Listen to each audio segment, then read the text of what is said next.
So we're gonna work through a wrist car real quick. With our wrist cars, we're trying to move just purely through the wrist joint.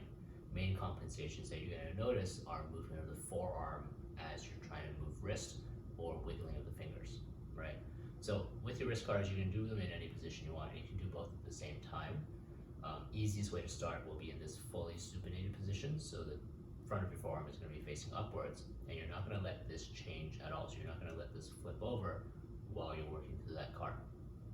So from this position here, take a breath, pack some air in, and then keeping the top of your forearm facing up, you're gonna start to drop your wrist into extension, and you're gonna start to tip through into your ulnar deviation. If you're picturing a marker out of your middle finger, you're just drawing a big circle with that marker.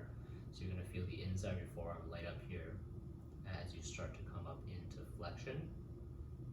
Now you're gonna start to feel the top of your forearm start to light up. Then you're gonna sweep towards your thumb side. You're usually not gonna have a ton of movement here, so there's no need to force it. And once you've reached your radial deviation or tilted over to your thumb side, you're gonna start to drop into extension again. And from there, you're gonna reverse. So tilt back towards the thumb. Again, make sure your forearm isn't flipping. From there, start to come up into your flexion again. Try and find full flexion without letting the fingers move. And then tip through towards the pinky. This is usually when people start to lose that forearm position, so don't let yourself roll over.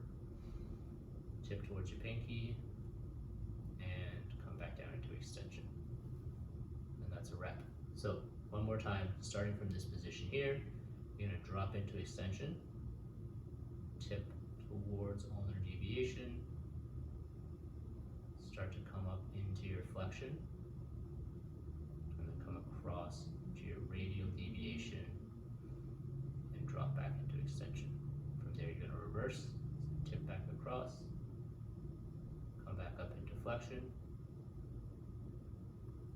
tip through towards the pinky,